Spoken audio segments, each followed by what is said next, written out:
here. Now, okay? Yeah. Thank you. Okay.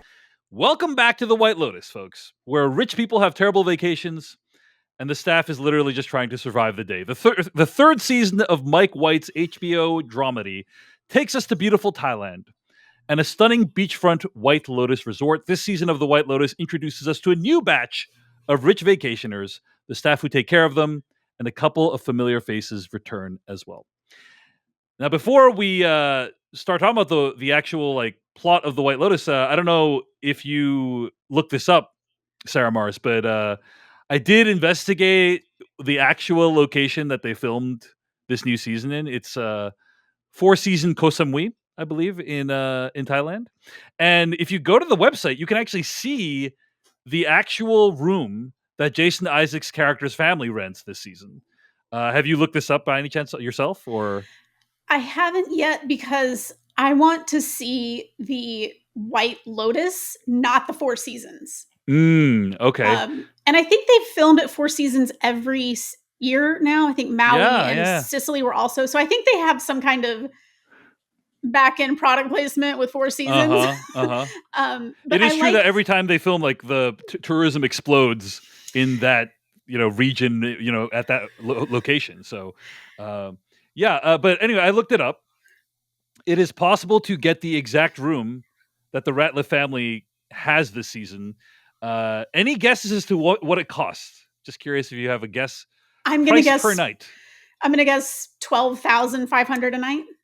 According to my information, the 5-bedroom residence villa with pool at the Four Seasons Koh Samui cost $17,534 a night. Inflation. I know the inflation's good. That includes 4 king beds and 1 twin bed, 1 rollaway and 1 crib per bedroom, and 1,503 square meters, which is 16,000 square feet. It's straight up a mansion. Yeah, it's like the equivalent of a mansion that you're renting per night. So a week stay probably runs you over $100,000. But anyway, that is the level of wealth that we are supposed to be perceiving as we're watching the White Lotus season 3. Right.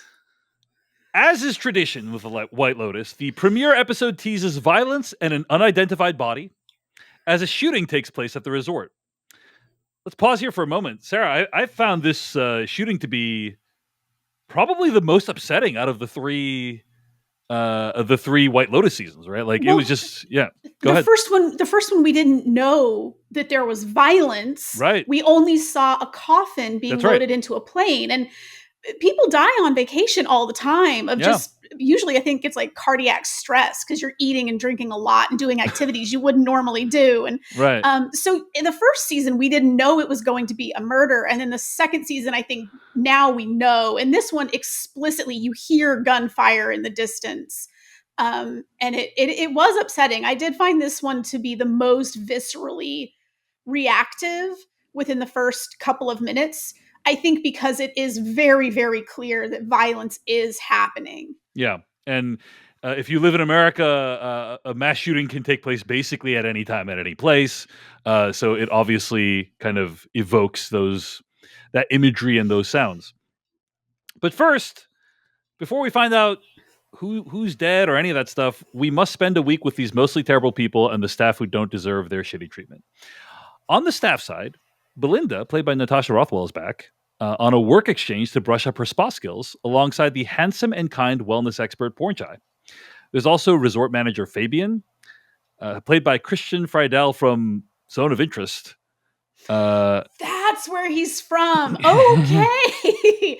Okay. It's credit to him as an actor that I recognized him, but I couldn't place it. And it's because the performance is so different. Yeah, it's interesting. We've spent very little time with Fabian this season. The kind of resort people have been such a massive, or the sort of manager has been such a massive role in seasons 1 and 2. And I think Fabian, we see him for 5 minutes the first 2 episodes. So I don't know if he's even going to be a main character. But anyway, obviously brilliant actor, because here he is not a Nazi commandant. So very different role. Anyway, we also meet the sweet security guard, Guy Talk, and the equally sweet object of his affections, Mook. Also swanning around the resort is its glamorous owner, Sritala Hollinger, who appears to be married to a successful American businessman played by Scott Glenn in photos so far. Right. In the first 2 episodes, Guy Talk confesses his feelings for Mook, and gets viciously friend-zoned. No, she was very sweet about it. It was not vicious. She was really nice, and he took it really well. And Pornchai and Belinda also exchange massage techniques. So far, I have to say, pretty unclear where any of this is going to me, for the first 2 episodes of like, are Belinda and Pornchai going to have a relationship? I hope so. Is she going to get friend zoned? Like, who knows? I do have to say, I thought Guy Talk was very brave in episode 2, trying to fend off a thief who is stealing things from the White Lotus. Guy Talk is one of my early question mark characters in terms of the body. I think there's a part of us with the White Lotus now that is always playing this game of like, okay, someone's going to die. Who's going to die? And I think he's very, very sweet. And I don't know that he's really the person who should be a frontline security worker at a resort where there's a chance of armed robbery. But I do think he is a brave person, and he wants to win over Mook, who he has a crush on. And I'm like, this is a recipe for a man to do something very stupid. Indeed. And as villains in comic book movies like to say, bravery is just another word for stupid. All right. Well, we'll see how that plays out. We should be clear, by the way, that I have only seen the first 2 episodes. Sarah has seen more, but Sarah also does not know who the body is at this point, right? Like, no. You at this point, you still don't know. So we're all just speculating together. The tourists for the White Lotus season 3 include the dynastic Southern Ratliff family, headed by patriarch Tim, played by Jason Isaacs, and his pill-popping wife Victoria, played by Parker Posey, plus their 3 terrible children. Obvious psychopath Saxon, played by Patrick Schwarzenegger, Piper, played by Sarah Catherine Hook, and Lachlan, played by Sam Nivola. The Ratliff family came to Thailand for daughter Piper to work on her theology thesis, but Tim quickly finds himself embroiled in financial trouble back home, with the resort's no cell phones policy complicating his life.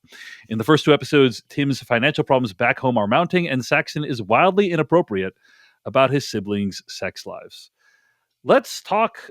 I just want to reference the fact that Mike White, I believe, intended each season of The White Lotus to be about exploring a different aspect of life, right? Season 1 theoretically was about money. Season 2 about sex.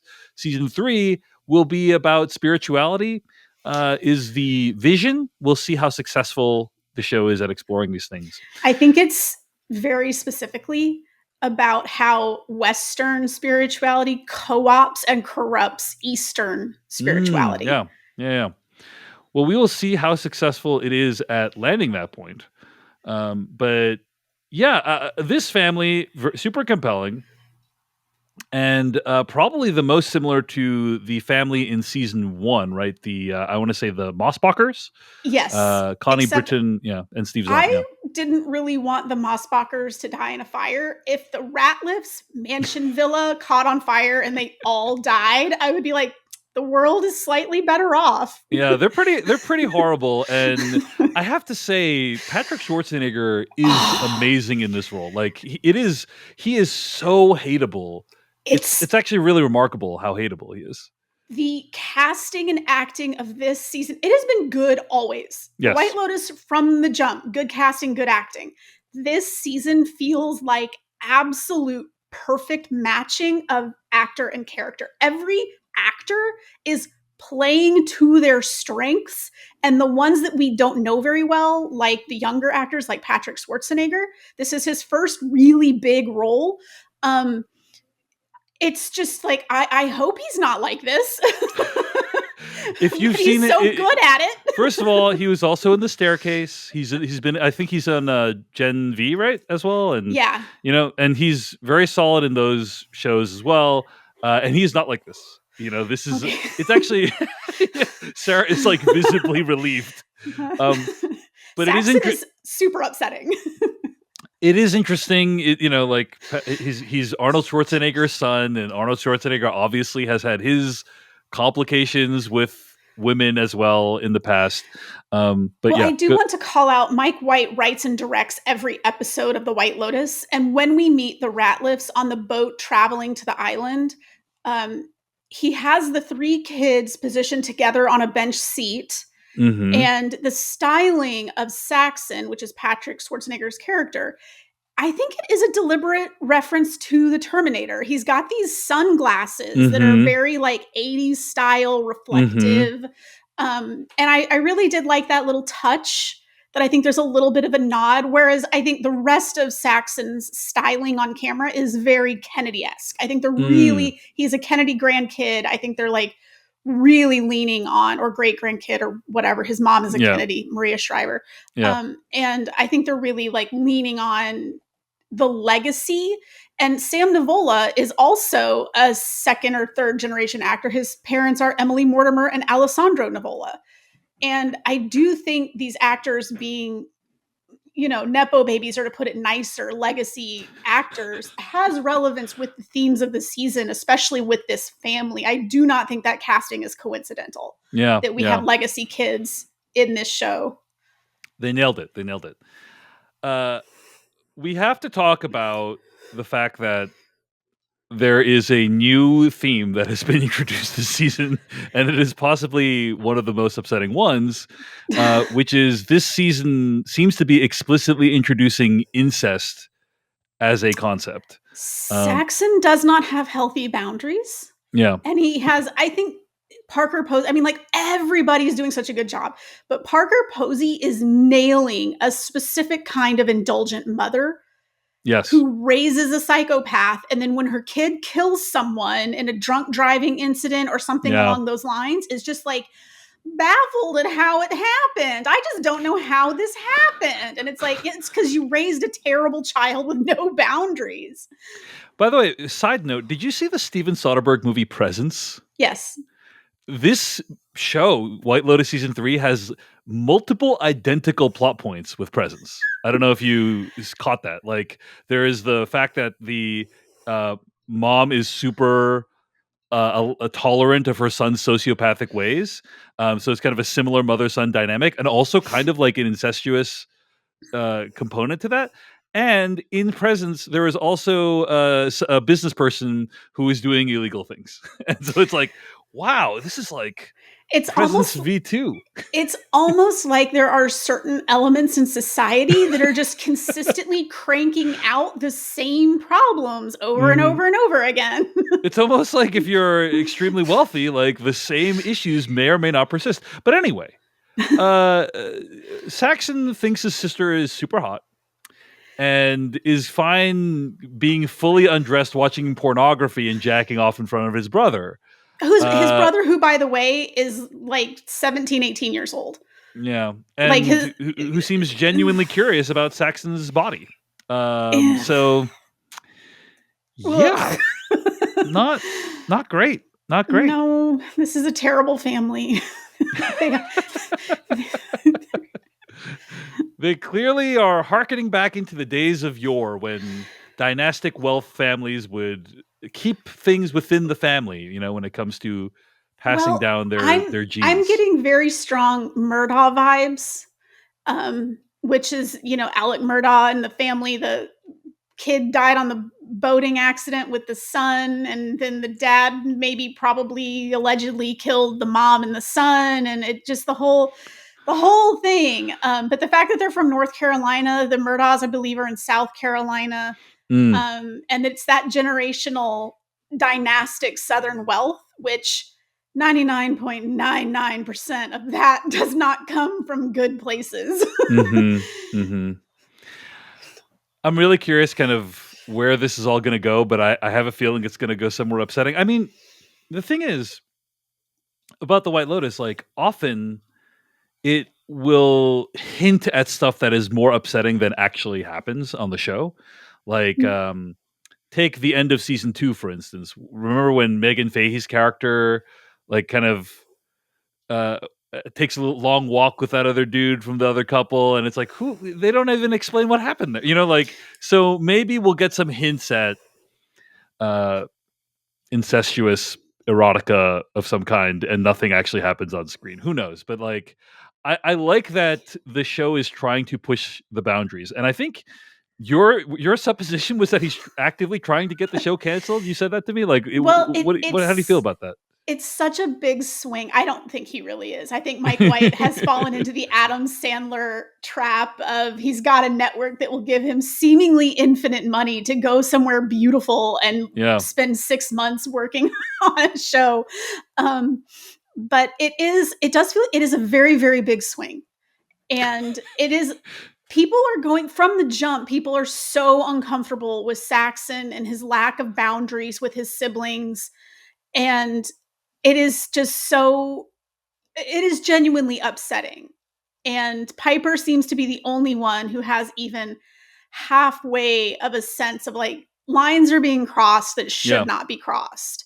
And just what it does lead you to think about like what has happened in this family, what these kids might have been through that they don't talk about, the kinds of skeletons families like this will keep in their closets. It just opens a lot of really unpleasant doors. Saxon does not turn out like that unless something pretty awful is sitting somewhere in his psyche. And there's just no good answer to that. Like what it could be. It's like, it's all bad options. And so it does feel sort of designed to turn people off. I mean, I don't think we're really supposed to like characters on the White Lotus, or a lot of the characters we're not supposed to. You can sometimes sympathize with them, that you can understand. I see how this person turned out this way. In the second season, Will Short's character, he made a lot of money in a tech deal, and he's trying to show up his college buddy who always treated him kind of badly. And it's like, yeah, and that's leading you down a thorny path, but I certainly understand the logic. I understand your emotions and how you're thinking. With the Ratliff family, it genuinely feels like I don't want to explore these people because nothing good is going to pop out of these closets. I do appreciate that everyone seems to understand that Saxon is a piece of shit right from the jump, though, right? Like he tries to like hit on all the women. They all understand his deal. Like no one is giving him anything. And he's so handsome. Yeah. And it's just the fact that he can't make that work for him is just like, but that's even another thing where it's your mind kind of immediately leaps to some very wealthy people who have every privilege and access in the world and are still unpleasant and are ruining everyone's lives in various ways and means. Again, it's just like nothing good comes out of poking the Ratliffs with a stick. I'm like, ugh, everything that slithers out from under that rock is going to be bad. Yeah. One of the more interesting components of this season, I think, will be seeing Tim Ratliff confronting the fact that his entire empire is probably going to be destroyed, right? And like, what does that do to someone when he has this whole image in front of his family of being successful and wealthy and so on, and it's probably all going to go away because he made a bad business deal. He only made $10 million off this bad business deal that got him in so much trouble, as you do. So yeah, I'm actually looking forward to seeing Jason Isaacs take on that acting challenge. I think that'll be really interesting. I am too. Again, like I think most people in the US at least probably know Jason Isaacs as Lucius Malfoy from the Harry Potter movies. But he's such British a in real life too, by the way. Yes. But you wouldn't know it he has an excellent accent in the show, I think. There's a couple of times he lands on a word that I'm like, Brit. Parker Posey's accent, spot on. Really? I think it's the opposite. I think No. I think Jason Isaacs is nailing it, and Parker Posey is out of control, in my opinion. Parker Posey is very much doing drunk Southern lady who lunches. She and Leslie Bibb's character Kate are kind of two sides of the same coin. Where Kate seems very, very uptight, very, very tightly wound, and very in control of her environment and her emotions at kind of all times. Parker Posey's character, Mrs. Ratliff, what is her first name? It is now escaping me. Victoria. She has retreated into pills. She insists she's not addicted, but she is constantly popping lorazepam. Yeah. And passing out and waking up at various times. She sleeps a lot.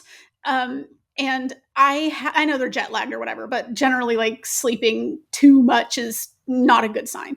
But I have known women like that. I have known Southern mothers like that, and she's nailing it. And even the accent, which you think is really over the top, there are pockets of the South, usually country club adjacent pockets, where people prize having that really cartoonishly heavy accent. So for me, I'm like, nope, I see her from Tri-Delt to this point in her life. I know who this woman is. Like, she's a Southern sorority girl who bagged the big catch, and she is going to ride that wave as long as she can. And she doesn't even know what's coming for her. Anything else about the Ratliff family, Sarah? Shall we move on? I do want to bring up with the Ratliffs. I mentioned when we first see Patrick Schwarzenegger and how he's styled. In that same moment with the siblings, they are styled after the three wise monkeys, which is a visual motif that appears in a lot of East Asian art and is referenced in philosophy. Mostly we know them in the Western world as see no evil, hear no evil, speak no evil. And if you look at the still, there is an official HBO image that was released of these three kids. Saxon has on sunglasses, Piper has on headphones, Lachlan has a like pop bottle or some kind of bottle and that he's drinking that's like blocking his mouth. Yeah. They are see no evil, hear no evil, speak no evil. And I think especially generally for all characters in the White Lotus, but especially those three kids, and we know their dad's in trouble, we know something's happening, what they choose not to know or the information that they withhold, like that is very important. So I think keeping in mind, I know the game we want to play with the White Lotus is like, who is the body? And I certainly want to play that game too. But I think this season, with all of the characters and those three kids, it's specific. It's to think about what do they know? What information are they sharing and who are they sharing it with? I think that really matters because this season has a lot of gossip. The characters are gossiping about each other, about their friends, and in a way that really wasn't as obvious in past seasons.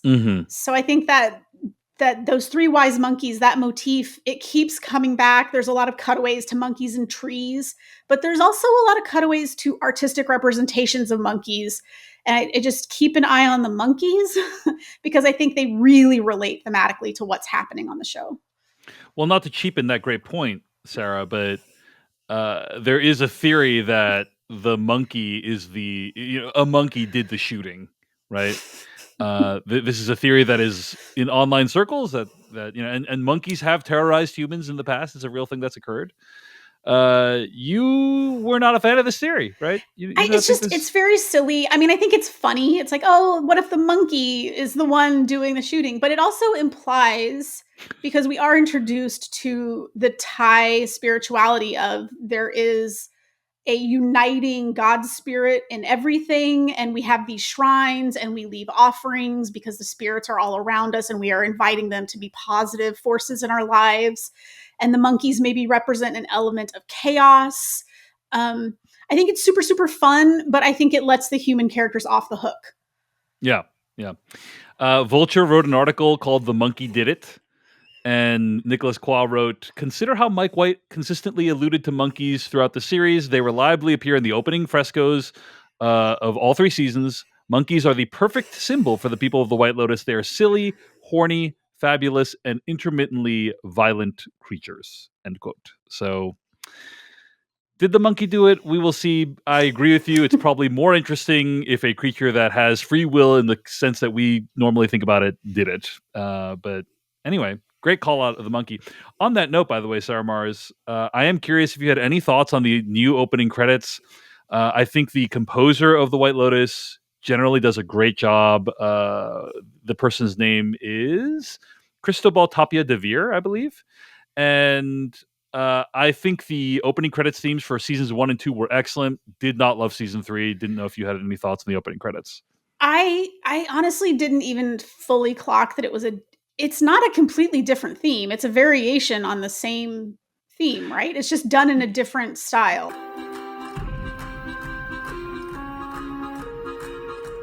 Yeah, but it's like really different than the first 2 seasons. Yeah, the first 2 Yeah. seasons definitely have more commonality, Like but those were bangers. Like the first 2 season, opening themes were bangers. but And this it's is sort of the yeah. minute I heard that people were upset about the theme, I mean, I was like, "This is different.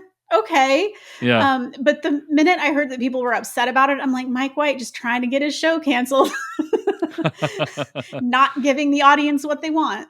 Yeah, I was not a fan of the theme of season 3, but I find seasons 1 and 2 great themes, and the music in general is pretty iconic, I think, for this show. So anyway, Yeah, and I don't feel like it's as much of a driving force in this season as it has mhm. been in the past. Yeah, I think that's true. I think that's true.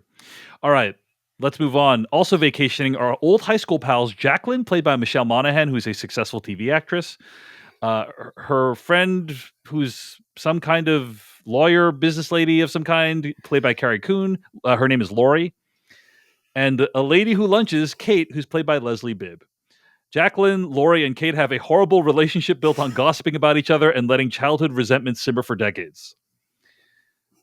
I have to say, I watched episode 2 with my wife, and she thought that the scenes in episode 2 that showed these 3 characters speaking to each other were brilliantly written, that it accurately represents how some women speak about other women, which is like kind of in the guise of concern and sympathy, but really you're just viciously taking them down. And that's Yes. I definitely got that. There's a moment at the end of episode 2 that seems like Michelle Monaghan's character is actually hearing what they're saying about her, which I'm curious to see what the consequences of that will be. But anyway, Sarah Mars, what did you think about these 3 characters and their plot? I know the point of the show is not positive, healthy relationships, but I do wish we had a balancing act of, I mean, Chloe and Chelsea, the 2 young women who are dating older men, they Mhm. instantly become friends. They seem to understand each other on a very basic level. They seem compatible on a very basic level. So maybe they are a little bit of a tonic to this, but no, it's very accurate for how some female friendships, quote unquote friendships, can be. It's just, boy, it's unpleasant. It's really, and it makes me super sad for those women that it's like, wow, you don't have real friends in your life. Like Yeah, if yeah. these are If these are your the best closest, friends, right? If these are the closest friends, then you don't really have friends because they don't want what's best for you, or they don't care. yeah, or they're holding on to some shit from the 10th grade. Yeah, So yeah. Very sad. But I think the writing and the performances are brilliant. With these 3 yes, characters, and uh, I mean, the show, I feel like in general avoids neat emotional arcs. Like, you know what I'm saying? Like, I feel like often we get to the end and it's not like, oh, somebody's had a transformative time and their life is completely changed. It's usually just like kind of giving us a little slice of life. And so I am curious, like, to what degree any of these characters are going to evolve, or if we're just going to kind of soak in this unpleasantness for a little bit and then the season's over. I So we'll think see. the only person I think who's had any sort of positive transformation in the White Lotus is the Mossbacker's son, played by Fred Heckinger. Was his name Yeah, Quinn? yeah, yeah, Who literally tried to flee, yeah. but As he's the far as only as one. far as we know, he's still out there. We don't even know what his deal is right now. So, Yeah, all right. Then there's angry middle-aged Rick, played by Walton Goggins, and his younger girlfriend Chelsea, played by Amy Lou Wood. Rick is angling to meet Shritala's American husband Jim, played by Scott Glenn. Chelsea, who is far too charming and sincere for Rick, sets him up with a meditation cum therapy session, which does not relax him at all. And Chelsea finds herself on the wrong end of a gun in the resort's jewelry store during a robbery. All is not well at the White Lotus, Thailand, where sweet guy talk doesn't seem up to his job as security guard. So anyway, uh, this is probably the least charming Walton Goggins has ever been. He is aggressivively unpleasant. I do not know why Chelsea is with him. Right. Why, Chelsea? Why? You're so cute. Also, I want Yeah. to shout out Amy Lou Wood, who is a British actress that I have previously only seen in Burberry fashion campaigns. But I love her. I love her teeth. I love to see an actor on movies or TV that doesn't have the same damn set of veneers as everybody else. Mm-hmm. It is so nice to see someone with their natural teeth.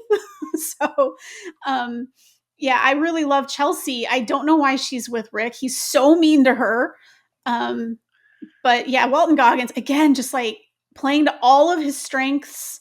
I mean, he's got that baby Billy in him, like he can do that kind of character. But this is, I think, Rick feels like an extension of Boyd Crowder in a way that I find really interesting. But even Boyd Crowder was like super charismatic. Rick is just unpleasant. He is not fun to be around at all. Boyd Crowder had the bon mots. Like this guy just sucks. Well, Boyd just refused to let circumstances get him down.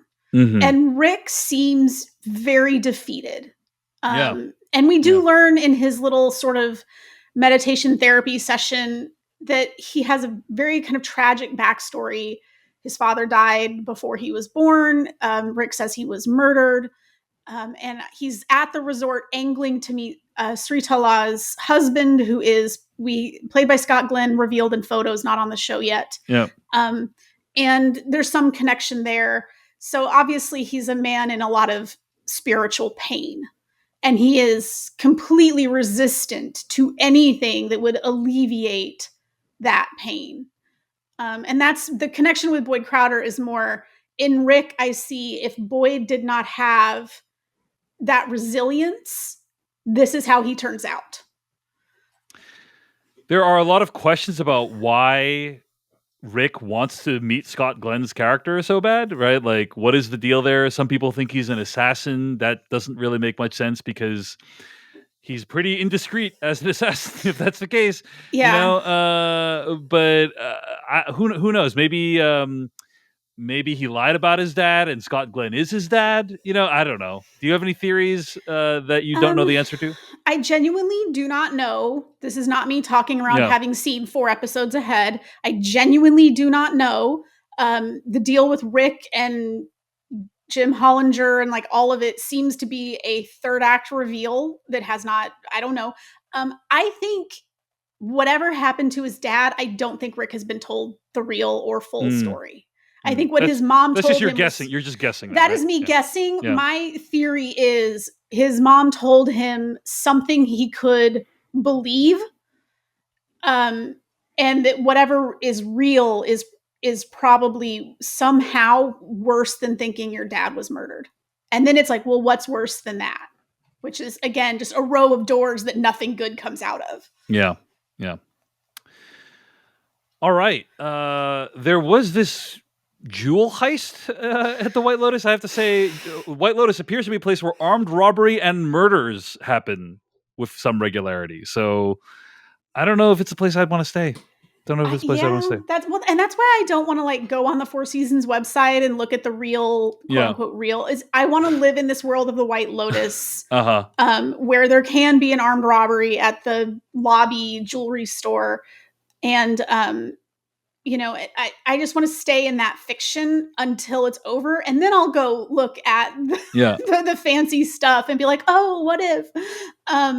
But for now, I just sort of like, oh, wow, the White Lotus has pretty, I mean, Guy Talk seems like just a great guy. And he's clearly like, he wants to be that person that can be reliable and can be the man, if you will.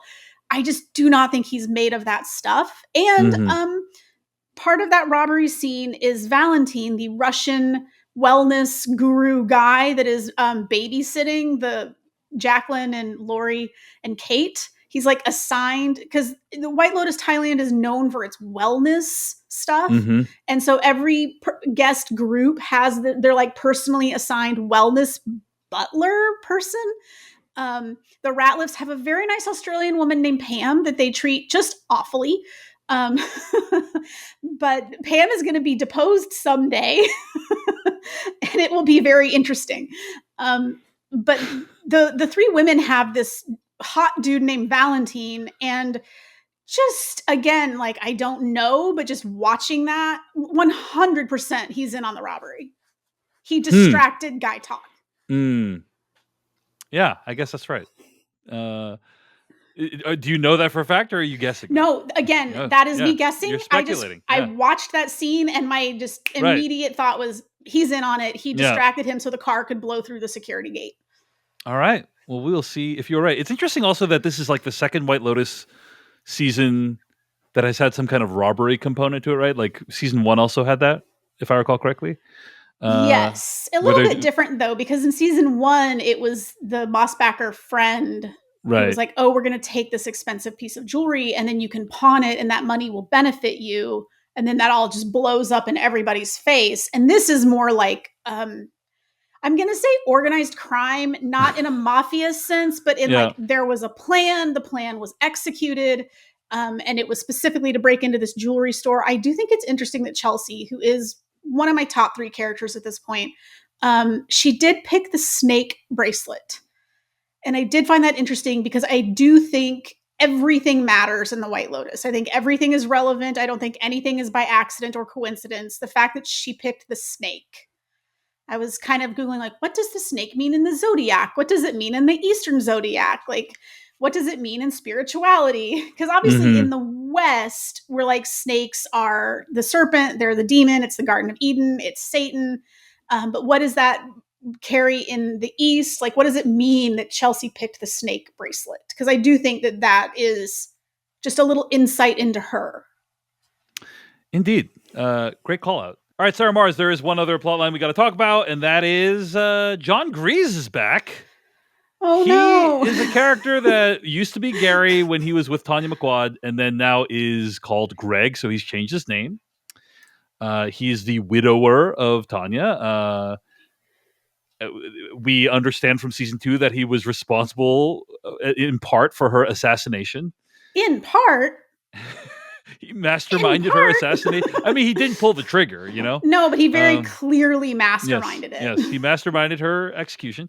And we learned that Gary is dating a model named Chloe, played by Charlotte LeBon. And Walton Goggins understands that she is a sex worker. You know, that is his supposition, and I think he's probably right about that, given that they seem to know nothing about each other, including where she's from. But this is kind of cool, Sarah Mars. I mean, in season 2, we had Tanya come back from season 1. Now we have, theoretically, the perpetrator of one of the murders from the seasons coming back. And then another character who knows about, like might recognize him. There has been some speculation that like this season takes place before season 1 of the show. That doesn't seem to make much sense to me because Natasha Rothwell's character seems to recognize Greg. So like that wouldn't, you know, unless Greg frequented the White Lotus multiple times before that. I have no reason to believe this season took place before, but we'll see, I guess. I don't know that we learn of any dates or anything like that. But anyway, this is kind of cool because maybe we're going to see Greg get some kind of comeuppance from just straight up murdering a fan favorite character. I mean, right? You would, okay, fan favorite. Tanya sucked. I'm not saying she deserved to die. She didn't. On the White Lotus scale, the person who most deserves to die never does. Yeah, that's true. So the Ratliffs are probably fine. And I'm going to go on a limb again, just straight theorizing. Somehow, some way, I bet the Ratliffs go home and everything is fine for them. 100%. No doubt. Somehow, some way, it's going to work out in their favor because it always fucking does. People like Timothy Ratliff do not get in trouble. I do want to mention though really quick. Well, actually, I don't know about that. You know, I actually don't know about that. I think he's going to switch it up this time. I mean, I think the Ratliffs will be fine in some form because of how much money they have. A trial like that would probably take months, and he'd get the best defense possible. I don't know, man. I think don't forget that the whole economy collapsed and one guy went to jail. We're gonna, that's all true. Like, I think you're probably right, Sarah, that in the long run the Ratliffs will be fine. But I think in this week of the show, we're gonna see the father character be in quite a bit of distress. And that's where the Murdaugh thing came to me of like, well, it could be because Alec Murdaugh is in jail. But he also did murder somebody. Yes. Allegedly, potentially, maybe, they say. Yeah. But it's, anyway, sorry, didn't mean to interrupt. Sorry. I did want to say Kenny Wynn, who is the shady dude that he did the deal with, that is Kiwi Kwan. Yeah, woo! On the phone.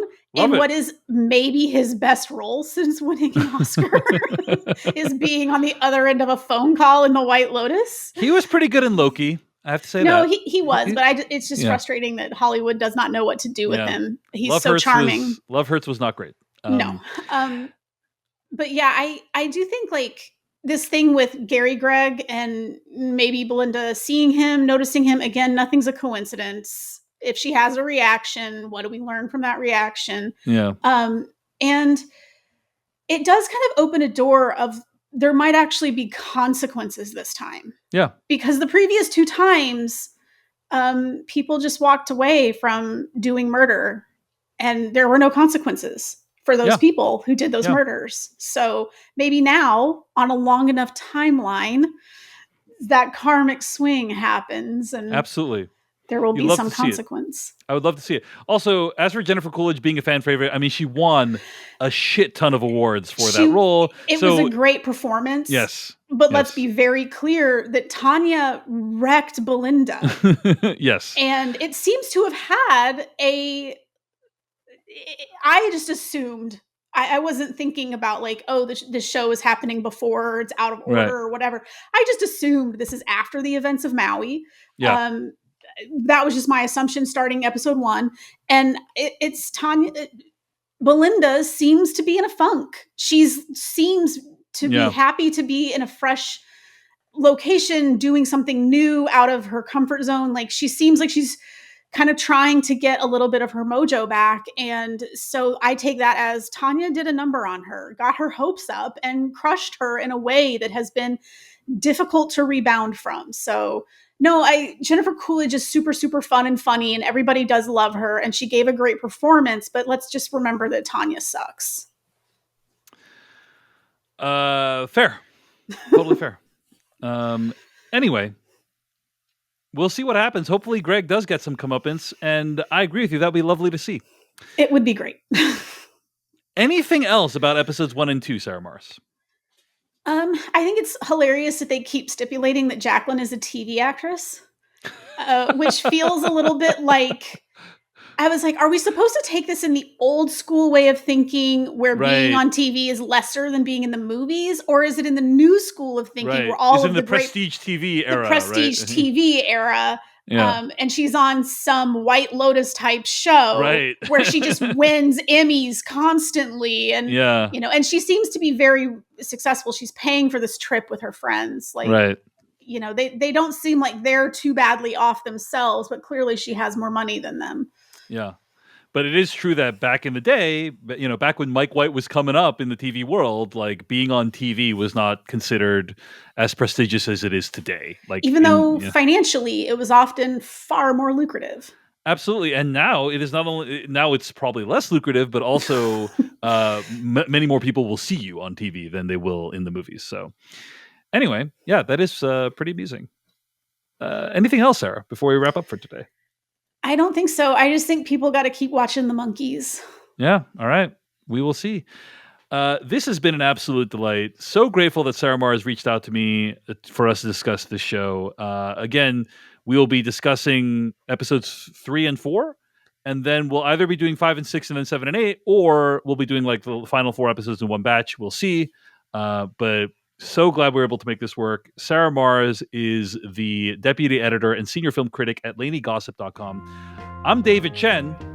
We'll see you in a couple weeks for more chat here on Decoding TV about The White Lotus. Hey everyone, David Chen here. Thank you so much for watching that video from Decoding TV. If you want to get an audio version of the show, all you got to do is go to podcast.decodingtv.com. And if you want to support what we do, get ad-free episodes of the podcast and also bonus episodes of the podcast, go to decodingtv.com and become a paid member. Of course, you can also like and subscribe for more. We appreciate it. Thanks. See you later.